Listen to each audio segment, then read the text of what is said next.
Welcome one and all, my name is Tawess and I'm terribly sorry about the poor audio quality, but we are currently using the microphone and the bloody webcam, because we have to, because reasons.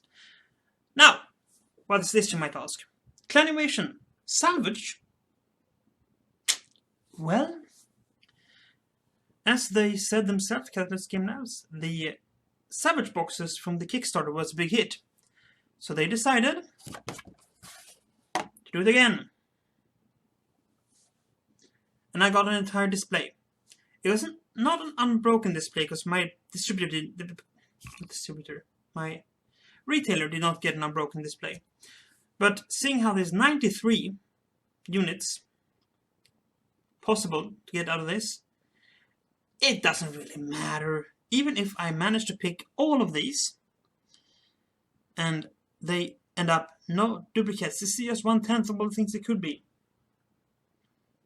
But yeah, I got one. It's 9 boxes. Each box contains a mech. They look like this.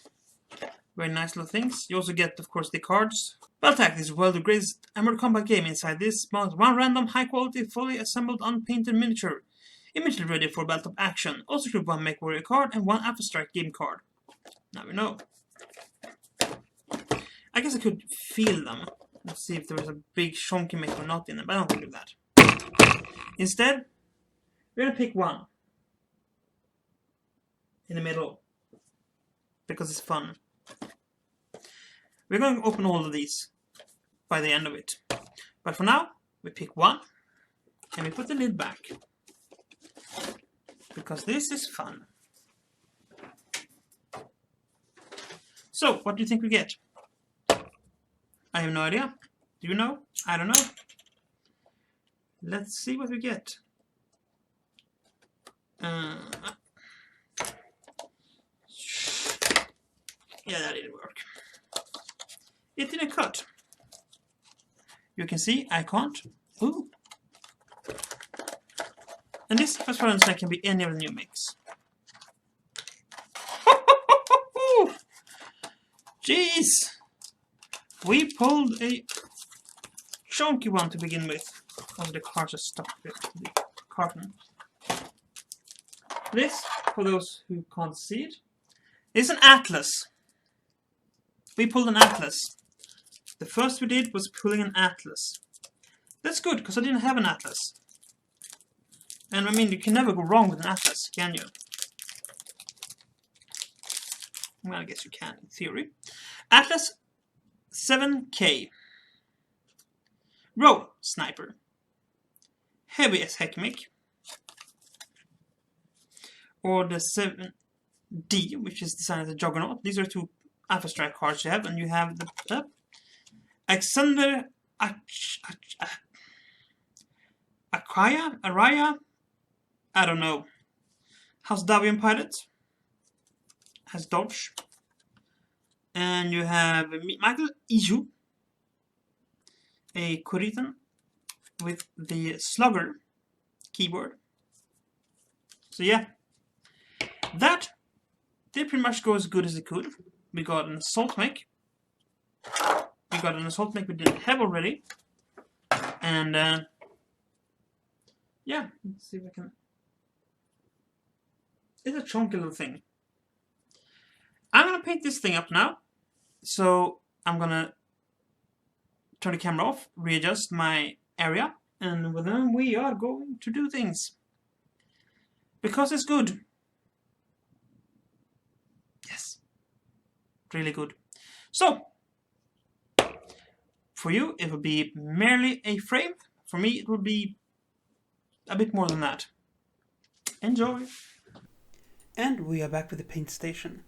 So, as I noted before, this is an atlas, and we are basically pulling the inspiration for this atlas from the Atlas 7-WGS, which is the personal mech of Warlord Greg Samsonov, I think his name was. Let's see, yes. Warlord Greg Samsonov of the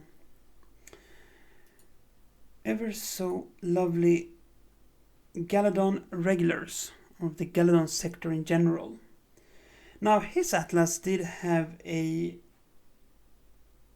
pair of PPCs instead of a lot of weapons. And this does not represent that, but my thinking is that this might be his mech at the beginning of its career. I don't know. It's not really important. But yeah, so that's the inspiration for this paint scheme.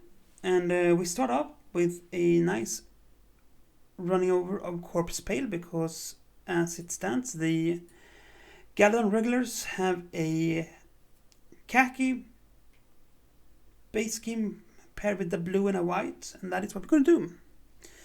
So we start off with, as I said, some solid blocking in of khaki using Corpse Pale.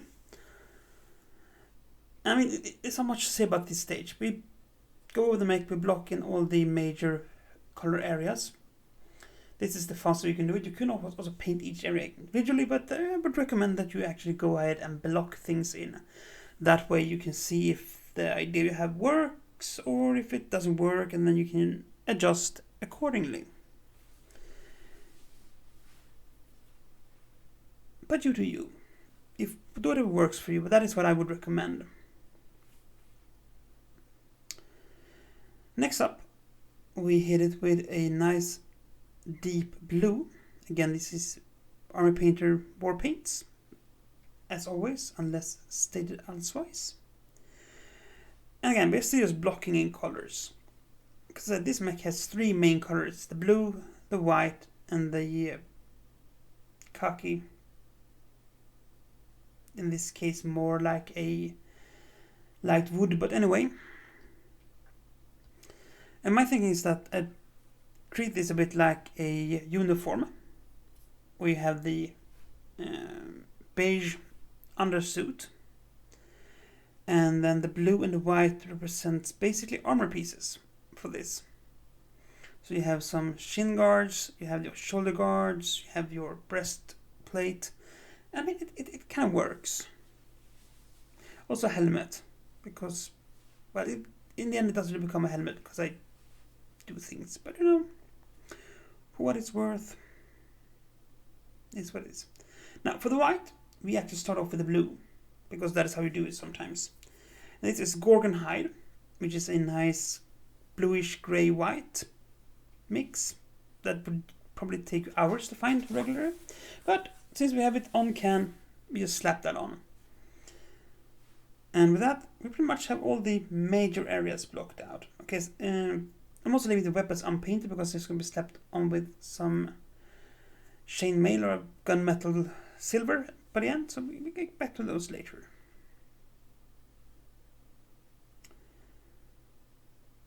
Now, the Corpse Pale, as nice as it was, didn't cover perfectly, so I hit it with some Banshee Brown, which is a very similar color, slightly less reddish, but for intents and purposes they are very similar in tone once they dry. And with that, we're gonna go on to, if I remember correctly, highlighting. Edge highlighting. In this case, you could tackle things a bit differently, because I start off with edge highlighting the beige, because I kind of like that, and I try to hit only the edges that would be hit by direct sunlight if the sun was more or less straight above. This has been a theme throughout. So I did a light zenithal highlight with the base coat, the priming. So I kept the insides of the thighs darker, I kept the bottom of the mech darker, and now try to hit only the edges that are facing upwards. We are staying away from the heavy metal way of doing edge highlighting, with edge highlighting everything. No, instead I try to keep this tight, smooth, only hitting the places that are really having sharp angles that could catch the light. Because again, these are very big machines. We don't want to give the illusion of too much detail. These are big slabs, panels, big machines. You know. And this is what it is. Now, with that done, next stage was to start bringing up the blue. And we do this with crystal blue, which is a lovely blue color. And again here I hit the panels with a fairly thin coat, just wanting to get some dimension into the paint, basically. Leaving the dark blue in the recesses and the panel lines and making sure to hit the blue, crystal blue and everything else. It looks a bit splotchy, but that is actually by intent. I want it to look like it's have a sort of sheen to it almost, without having sheen to it, because that's not good on this scale model.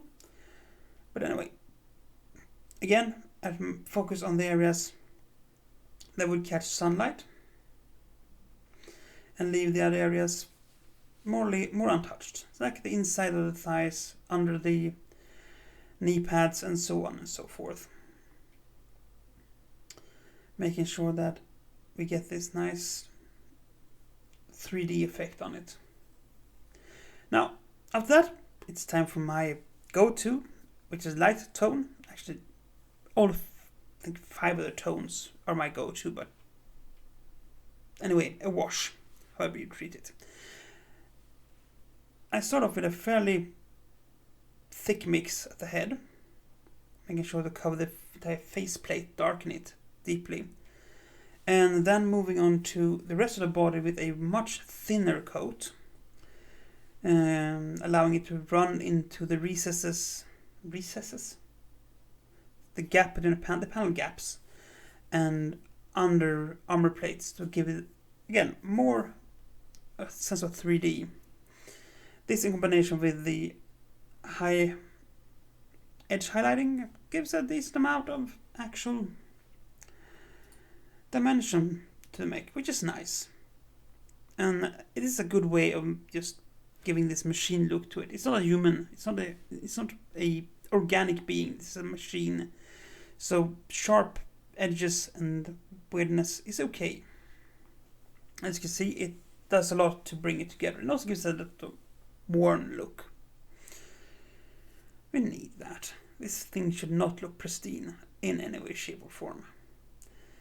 Now, with that done though, it's time for the final edge highlight on the blue. And this is done with lightning blue. I think it was called. Yeah, lightning blue. No, electric blue.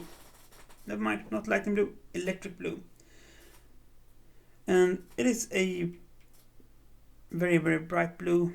And again, we focus on the edges that are facing outwards and upwards, making sure to try and get these sharp edges on things.